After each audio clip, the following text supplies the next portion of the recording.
Elizabeth Cabezas se mantiene al frente del cargo como presidenta de la Asamblea Nacional, luego de la decisión de este jueves anterior, en la que se analizaron los informes de la comisión multipartidista conformada para investigarla. La gestión de la presidenta de la Asamblea Nacional, Elizabeth Cabezas, atraviesa su peor momento en la última etapa de su gestión. El pasado jueves, si bien no se logró el objetivo de la oposición de que se concrete su destitución, 31 asambleístas se pronunciaron por esa opción, por lo que quedó en evidencia que hay inconformidad con algunas de sus actuaciones. Por el otro lado, tampoco hay satisfacción. Una moción que buscaba no sancionar a la titular del Legislativo tampoco alcanzó mayoría. Se lograron 62 votos a favor, pero 35 en contra y 32 abstenciones. En ambos casos se requerían 70 votos para que cada una de las mociones sea aprobada. Las diferencias en torno a la figura de Cabezas se hicieron más evidentes luego del informe de la comisión multipartidista conformada para investigarla al hacerse pública una conversación entre ella y la ministra del Interior, María Paula Romo, durante una sesión del Pleno. En la sesión del jueves también quedó en evidencia que en el bloque Alianza País hay diferencias. Si bien una propuesta de José Serrano para que contra Cabezas se aplique un método similar al que lo sacó de la presidencia del Legislativo en 2018 no alcanzó los votos necesarios, quedó en claro que algunos asambleístas de su bancada estuvieron de acuerdo con esa iniciativa. Este nuevo episodio se produce apenas a menos de un mes para que finalice el periodo de la actual presidenta. Néstor Aguilera, Telediario. Y vamos a analizar brevemente este tema. Patricio Donoso, asambleísta de Creo, miembro del CAL, se encuentra esta mañana aquí. Buen día, gracias por aceptar esta invitación. Cuéntenos, ¿qué significa, cuál es la lectura que se da a esta falta de apoyo para ambos informes que evidentemente impidieron que siga adelante la pretensión de enjuiciar a la presidenta de la Asamblea? Yo soy el agradecido, Eduardo, mil gracias por la invitación. Yo creo que hay que voltear la página en el tema de Elizabeth Cabezas, pues ya la Asamblea resolvió que no era dable una destitución. Yo creo que hizo bien la Asamblea. No se aprobó ni el primer informe, el de mayoría, estuvo muy cerca, me parece que fueron 65 votos, se requerían 70, pero el segundo informe, aquel que pedía la destitución, tuvo apenas algo más de 30. Yo creo que hay que seguir adelante, hay que mirar sobre todo la Asamblea con optimismo, porque debemos generar estabilidad política, debemos generar credibilidad, debemos generar ecuanimidad, y para ello lo más sensato, y lo digo como legislador, que Dios mediante y con el apoyo popular fui reelecto, creo que lo más sensato es voltear la página, seguir adelante y por supuesto enfrentar los temas que le competen a la Asamblea en bien de la gente. ¿Qué quiero decir con esto, Eduardo?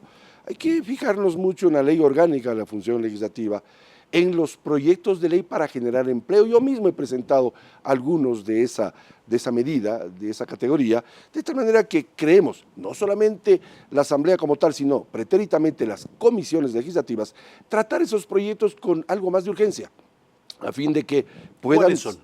Por ejemplo, el de la ley que reforma la minería, de mi autoría. No es que quiero solamente reformar los artículos 5 y 6 de la ley de minería, que son tan escandalosamente malos e invitan, increíble pero cierto, a la corrupción, que dicen, créame la opinión pública que me ve y que me escucha, que dice que las empresas mineras extranjeras, por solo serlas, no deben pasar por procesos licitatorios. Y el subsiguiente artículo dice que las empresas estatales, por solo serlas, no deben pasar por procesos licitatorios. Una barbaridad, porque esto determina que el ministro con su solo dedo puede a dedo dar un proyecto, una contratación minera de multimillones de dólares. Por tanto, mi proyecto persigue subsanar ese error que se lo cometió hace 4 años y presenté en aquel entonces, pero fue archivada por la anterior mayoría, sino que pretende que sea un ejemplo para el resto de proyectos que impliquen inversión extranjera,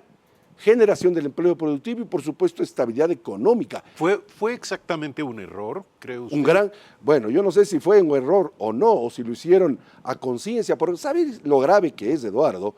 Que un ministro pueda dar un contrato a una empresa extranjera y estatal, le hace PDVSA, seamos francos, sin licitación. Y el resto de empresas privadas o nacionales, ecuatorianas, nuestras, Eduardo, sí tengan que pasar por procesos licitatorios. Esos artículos 5 y 6 son perversos. Yo pedí hace 3 años, quizás 3 y medio, que esto fuese derogado. se archivó mi proyecto sin tratarlo. Y hoy lo que pretendo, y lo presenté, y sé que la Comisión de Régimen Económico tiene listo el informe para que baje al plenario y allí sí hagamos fe de que en el Ecuador tenemos que ser honestos. ¿Cuántos votos harían falta para aprobar el proyecto que usted menciona? La mitad más de uno de los presentes. Mayoría simple, de acuerdo a cómo se establece en la ley orgánica de la función legislativa. En términos prácticos, Eduardo, con 60 a 62 votos podríamos ser aprobados. ¿Y usted cree que los va Sí, a conseguir? sí, porque existe clara conciencia, he conversado con... Por eso se llama parlamento, porque hay que parlamentar, y no es delito alguno. Yo he parlamentado con muchos de diferentes bloques y prácticamente todos estamos de acuerdo en que fue un serio error, o error entre comillas, lo que se hizo en la legislatura pasada, y hoy debemos subsanar eso, no solamente por el futuro de la minería limpia, la minería sana, sino por el resto de áreas estratégicas en el Ecuador que implican traer inversión extranjera, capitales de riesgo, generar empleo productivo y por supuesto generar riqueza para ser repartida. Ese proyecto de ley le he metido yo mucho ñeque, como decimos los ecuatorianos, y espero que lo aprobemos en las próximas semanas. ¿Cómo define usted y su partido la obligación y los retos pendientes en materia de control por parte de la Asamblea? El control, de acuerdo a la Constitución, corresponde a la Asamblea y la Asamblea debe generar ese denominado control político a las demás funciones del Estado. Se han hecho 8 juicios en este último periodo de casi 2 años, versus 0 en el periodo anterior en el que también yo fui asambleísta, fui legislador, y creo que es una buena muestra. No es completo, Eduardo, falta todavía, pero por supuesto se han llevado adelante juicios que En su opinión, ¿cuáles son los juicios pendientes que deberían ser llevados hay un juicio que está en el limbo. Ahora en el Ecuador, increíble, los juicios quedan en el limbo, es decir, no están ni aquí ni allá, están en el limbo. Por ejemplo, el juicio al Consejo de la Judicatura anterior, al señor Yalc y su gente, es un proceso de fiscalización que no logró, aun cuando en el CAL sí lo hubo, no logró en la Comisión de Fiscalización los votos necesarios, pero tampoco se lograron los votos contrarios a que el proceso continúe. Por eso es que digo, curiosamente, quedó en el limbo. Y ahí están, se necesitan 6 votos favorables en la Comisión de Fiscalización. Hubieron 5, pero tampoco hubieron mayor número de aquellos 5 que hago referencia en contra de ese proceso fiscalizatorio. Hay que retomar, espero que la nueva comisión de fiscalización, que será nombrada en 3 semanas, el 14 de mayo próximo, haga énfasis en que aquellos juicios que quedaron en el limbo puedan tener cabida. Se está hablando de un juicio en contra de la ex canciller María Fernanda Espinosa. ¿Su partido qué posición tiene? Esta semana ya se activa ese juicio.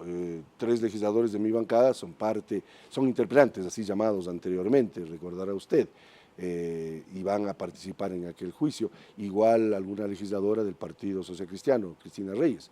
Por tanto, yo creo que hay que darle legítimo derecho a la defensa a la señora Espinosa. ¿Cuáles son los argumentos en contra? El más importante, en mi humilde opinión, es aquel referente a la nacionalidad de Assange. Sin duda alguna. Hay por ahí unas 2 o 3 temitas más referente a los periodistas que murieron en la frontera norte, que fueron asesinados vilmente.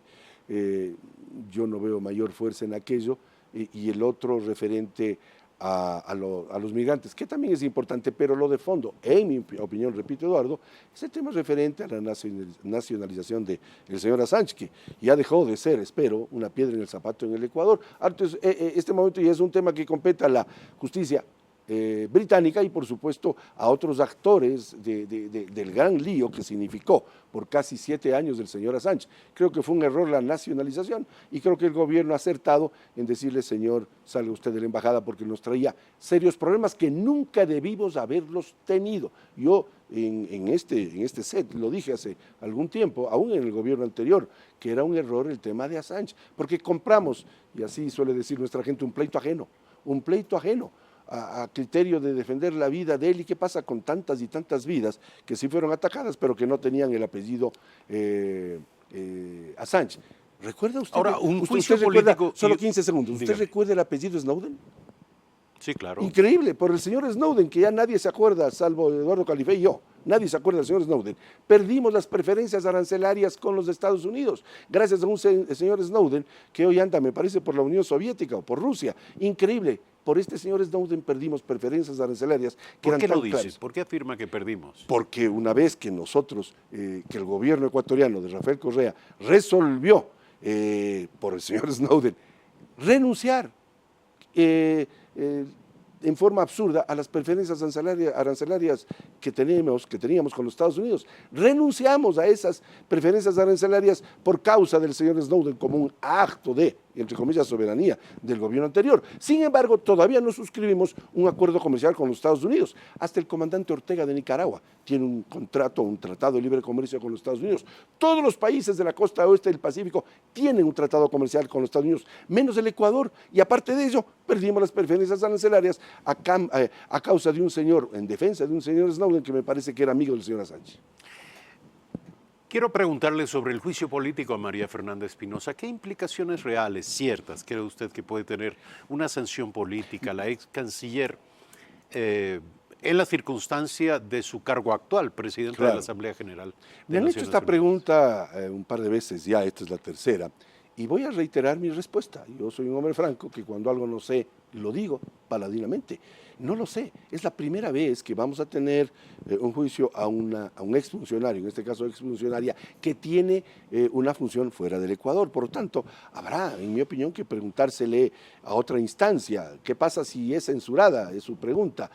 No lo sé, quizás pueda seguir en la posición, o quizás no, no lo sé. Esto hay que preguntar a los que saben de esto, a los que son expertos en derecho internacional. Hay que hacer, me imagino yo, una especie de legislación comparada, a ver qué ha pasado en otros países y qué ha pasado en el Ecuador, aunque nunca hemos tenido, repito, es la primera vez que estamos en este tema. Segundo, quizás el procurador, quizás la Corte Constitucional algo podría decir. En mi opinión, habrá que averiguar a los que saben una vez que se produzca, si es que se produce aquella censura a la que estamos haciendo referencia. Vamos concluyendo. Bien.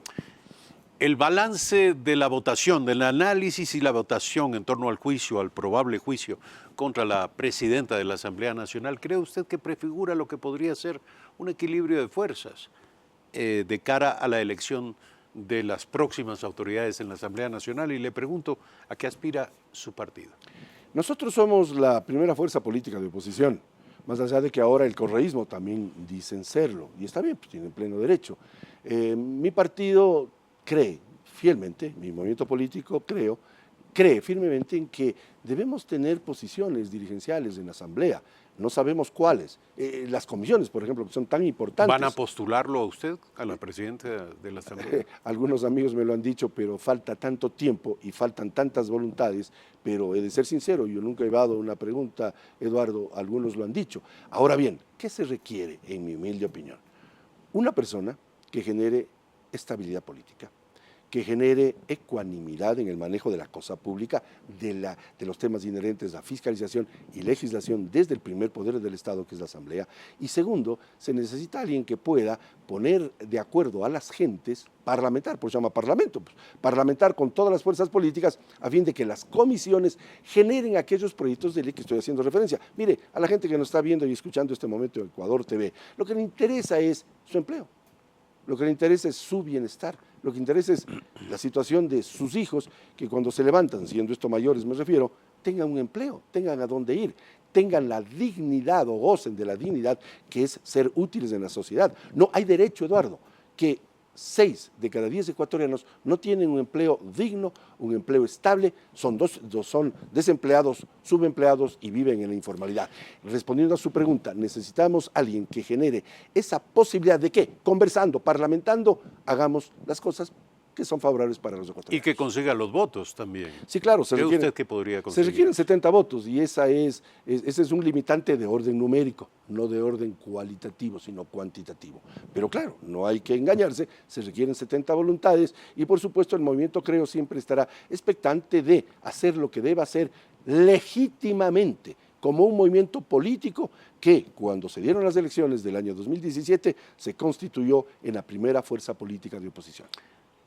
Ya se afirma que la Asamblea Nacional tendrá un rol ineludible en la aprobación de algunas reformas a la ley en Ecuador de cara a consolidar los acuerdos con el Fondo Monetario Internacional. ¿Cuál deberá ser el rol o las tareas a cumplir en esta dirección? Socializar con quienes se deba temas importantes. Yo soy franco y directo. Hay dos temas claves. Eliminación de impuestos determinación de que algunos no sirven para nada, como el impuesto a la salida de divisas, que hay que derogarlo en mi opinión, y por supuesto actuar a través del tema impositivo con responsabilidad. Y segundo, el tema laboral. Hay que ser francos y directos. El tema laboral, la ley laboral, el Código del Trabajo. Pero de lo que usted sabe, el Fondo Monetario Internacional sí, claro, exige la eliminación del impuesto a la salida de divisas. por lo menos exige que se trate ese tema, de lo que tengo entendido. Y así lo ha dicho el ministro. Ahora, el Código del Trabajo data, mi estimado Eduardo, de 1935. Nos acercamos a gran velocidad a 100 años de vigencia de ese código, que ha tenido algunas reformas, es verdad, pero no han sido profundas. Lo que hay que hacer es dinamizar el mercado laboral para que esa gente que me está viendo, que no tiene empleo, pueda tenerlo. Hay que activar el trabajo por horas, sin duda alguna. Hay que determinar un tratamiento entre trabajadores y empleadores mucho más directo, mucho más franco. Hay que quitar a la politiquería en el manejo, en la socialización de lo que en algún momento vendrá, me imagino, por parte del Ejecutivo, que es una reforma laboral, que debe ser sensata, que debe ser tranquila, que debe ser socializada o sociabilizada, como dice la enciclopedia del doctor Rodrigo Borja. ¿En su opinión hay que volver a la tercerización? No porque trajo muchos problemas, no porque no puedan manejarse buenos sistemas de tercerización. El Ecuador es quizás de los pocos países que dejó de tenerlo. Yo siempre di un ejemplo cuando se trataba la eliminación de la tercerización, y me permite con su venia, Eduardo. Cuando usted se pasa el semáforo, no es que hay que tumbar el semáforo para solucionar el problema, lo que hay que hacer es no pasarse el semáforo nomás, pues. Y en el tema tercerización, haciendo esta analogía, lo que hay que hacer, o había que hacer cuando existía la tercerización, era respetar a los trabajadores, pero no creo que estamos en este momento en posibilidades de regresar a la tercerización. No, yo no estoy en esa línea, pero sí estoy en la línea de activar procesos de contratación mucho más dinámicos, de acuerdo al mundo entero, de acuerdo a lo que se hace en el mundo entero, para que la gente que no tiene empleo pueda trabajar, pues, porque nada más grave que aquel ciudadano que no tiene empleo. Si logramos una reforma laboral que implique que muchos tengan, aunque sea un trabajo por horas, ¿por qué no? Seamos francos, seamos directos, seamos activos en la generación del empleo, que es el principal problema que tiene el Ecuador. Los retos de la agenda legislativa con nuestro invitado en esta mañana, Patricio Donoso, asambleísta de Creo, cuarto vocal del CAL. Gracias por aceptar esta invitación. Muchísimas gracias a usted, Eduardo. Muy amable. Brevísimo corte cuando regresemos. Napoleón Saltos, sociólogo, doctor en estudios políticos por la Universidad de Alicante, máster en ciencias sociales. Con él estaremos hablando sobre el llamado, la propuesta al diálogo nacional hecha por el gobierno nacional. Ya volvemos.